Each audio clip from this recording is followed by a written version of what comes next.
After yet another loss on the road, it's time to talk about the Toronto Raptors and some of their roster issues. Now, obviously, there's a lot of fingers being pointed in different directions. I'm going to be discussing Fred VanVleet, Nick Nurse, as well as how this roster is constructed. I'm also going to break that final play versus the Orlando Magic down for you guys. So if you're ready to watch this video, make sure to hit the subscribe button. And with that being said, let's get into today's video. Now, as you guys know, I do like to give out shout outs on my channel, and the shout out for today's video goes out to Kevin Ian. So Kevin, thank you so much for supporting this channel through your likes and comments. It is very much appreciated. Now let's break that final play down for you guys, which ultimately led to the Orlando Magic win. Now I'm going to break this final play down for you guys. You'll see here, Pascal gets the ball, but he suddenly stops right behind the free throw line, and that is because there's three defenders in the paint. Gary Trent Jr., OG Anunoby are kind of just cornered there, and there's only one Orlando Magic player defending them. Gary Trent Jr. should have shifted to the left and created a little bit more space. Instead, the extra defender goes to the paint, and Scottie Barnes rolling to the paint as well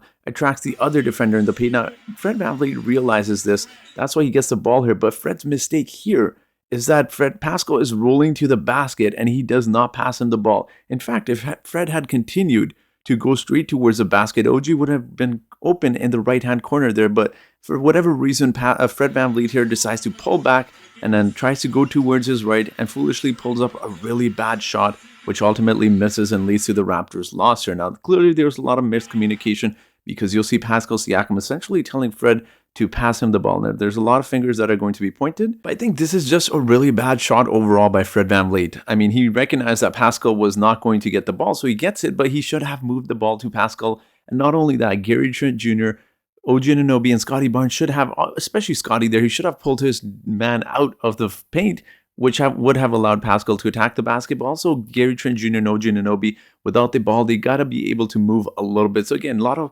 little things that were missed there. Now, obviously, the hot topic is Fred VanVleet, who's been struggling.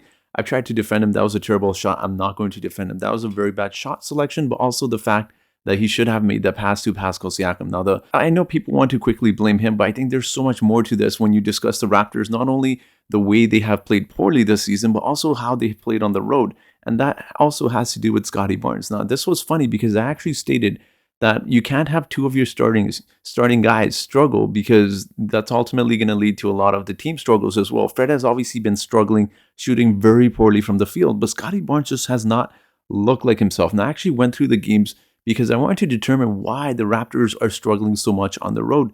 I'm not suggesting it's actually Scottie Barnes, and this isn't a Scottie Barnes slander video, but clearly he does not play the same on the road as he does compared to home. Now, you take a look at his statistics here, and on the road, he's averaging 4 points less, almost nearly about 2 rebounds less. His assists are similarly the same, but the disturbing part here is that not only his field goal dips from 51.7% when he's playing at home to the road at 39.3%, especially for someone that size, but his three-point shot as well. Now, with young players, I do want to state it is a little bit challenging to play away from home just because you're traveling.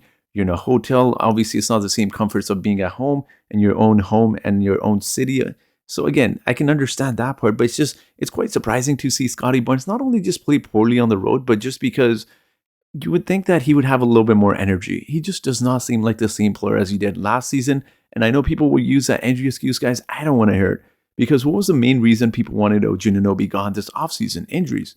People weren't giving Pascal any excuses when he came back from a shoulder surgery during the offseason. Fred was getting a lot of slander, even though he played on one knee pretty much the second half of last season. So again, if he's injured, I don't know what the case is, but clearly he's not playing the same on the road. And I do want to talk about Masai Ujiri as well, because I don't think him and Nick Nurse are on the same page. Now, again, I'm not trying to make this thing up, guys. When you listen to interviews, Masai last season and even this season has stated that there are going to be growing pains. Yet, when Nick Nurse is playing the starters, you would think otherwise, that the Raptors seem like they're going to contend.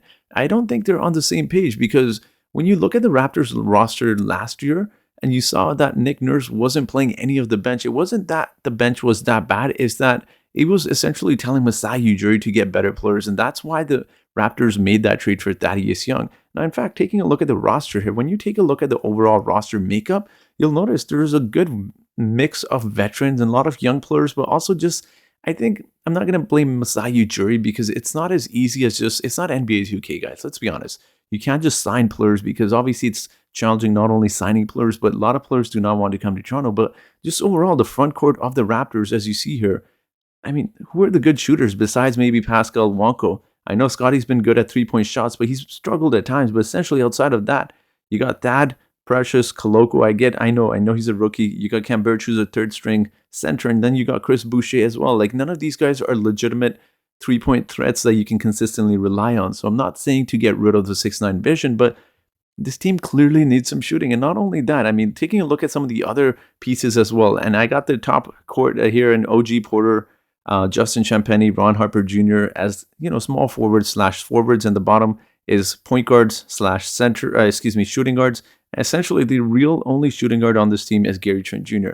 I don't understand why you have 4 point guards on this team. Delano Banton, Jeff Doughton, Fred VanVleet, Malachi Flynn. I mean, it's frustrating, and this is why I think that Nick Nurse and Masai aren't on the same page, because overall, like, I'm going to go back on this. The roster makeup of this team is essentially 2-3 young guys. 2-3 older guys in Fred, Pascal, Thaddeus, and obviously Cam Birch as well. And then you got a bunch of guys that are like OG 25 and then much younger in Flynn, Gary Trent Jr., Delano Banton, Justin Champagnie.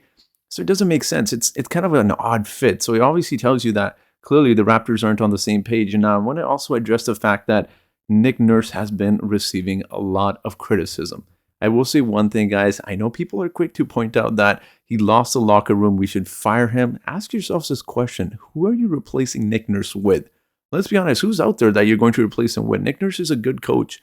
I'm not putting the blame. I'm not saying he shouldn't deserve any blame. But, I mean, he's only going to work with what he has. The Raptors clearly need some shooters, and they also need to get rid of, I'm sorry, I love Malachi Flynn.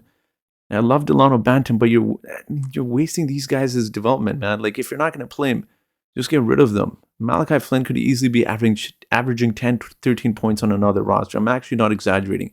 He's shooting lights out, but he's not getting the minutes because his defense is a little sus at times, and Nick Nurse loves defense. We know that. But even regarding Fred VanVleet, like, you think about these kind of things. Like, if you're saying trade him, who else are you getting for $21 million? And more importantly, like, which team are you going to sell him to? Because his stock isn't all that high. Like, I mean, think about it. Like, the top teams from the East and West, who's going to take him? Boston doesn't need more shooting guards or point guards. Neither does Milwaukee, nor does Cleveland, nor does Brooklyn. Like, I mean, there's not very many teams. And even some of the tanking teams, like Detroit's got their backcourt set with Cade Cunningham and Jaden Ivey, and even across the Western Conference. Pelicans don't need one. Suns don't need one. Warriors don't need one. I know they're a little bit down there. Grizzlies definitely don't need a point guard. So again, it's not as simple as just saying trade a player. You're not going to get anything back. I know Fred's struggling. I'm not saying don't trade him. You guys are allowed to have your own opinions, but like, who are you going to get back? Like, the Raptors offense already sucks, man. I know he's shooting poorly, but he's one of our 3-point shooters. I know he's struggling from the 3 guys. I know, but he's going to get back there. Have a little faith. But again, we're hit a really rough patch, and the Raptors are going to get over this, guys. Trust me, the skill set is there. It's just the Raptors have a little bit of confusion as to who's the number 1, who's the number 2. Pascal's number 1. But outside of that, I've stated this several times, there's not really a hierarchy, and you need that on a team. There's way too much ISO ball, and again, it's hard for Nick Nurse because he's not going to put Scotty on the bench, but he's got to find some sort of way to get the guys going in.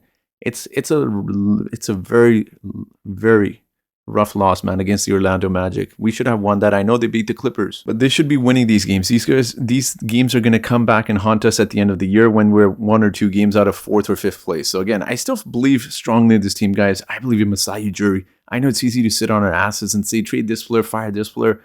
Come on, man. Like, these guys have coached across Europe. Masai Ujiri has been across the league. He's a scout. He knows talent, and he'll make the right trades when the right trade becomes available. It's not as simple as just plugging in Fred VanVleet or Gary Trent Jr. and every team accepts that trade. It's not that simple. Trust me, guys. And you don't make a trade for the sake of making a trade. You have to be very careful to move the pieces and what you get back. So again, we'll see what happens with the Raptors. They're in a very strange situation right now where it just seems like the roster just honestly just seems like a mess. Chemistry doesn't seem to be there. There's way too much ISO ball. And honestly, I'm not putting this on Nick Nurse. Maybe the offensive coach needs to get a little bit more involved, get the ball moving a little bit. But it's been frustrating to watch. I know the Raptors will bounce back. And I always say this. It's not how you start, it's how you finish. Look at how the Raptors finished last season. Look at how Boston Celtics finished the second half of last season. I'm not comparing the Raptors to them, but it's not about how you start. I think this team will get better. They'll figure it out. They do have some issues that need to be fixed. I'll leave that to Masai Ujiri and not someone like me who doesn't know anything about NBA rosters. So again, we'll see. We'll see what happens. Very interesting times for the Toronto Raptors, but I do want to hear your thoughts. Make sure to leave your thoughts in the comment section below. And as always, I do have a trivia question for you today. And that trivia question is, what is the highest number of losses the Raptors have had in one season. Maybe have worded that a little bit poorly, but how many losses? What are the most amount of losses the Raptors have had in one season? Is it A60? Is it B62? Is it C66? Or is it D59? So whoever answers this trivia question correctly first in the comment section gets a shout out in my next video. So that will be it for today's video, guys. Thank you so much for watching this video, and I hope you guys have yourselves a great day.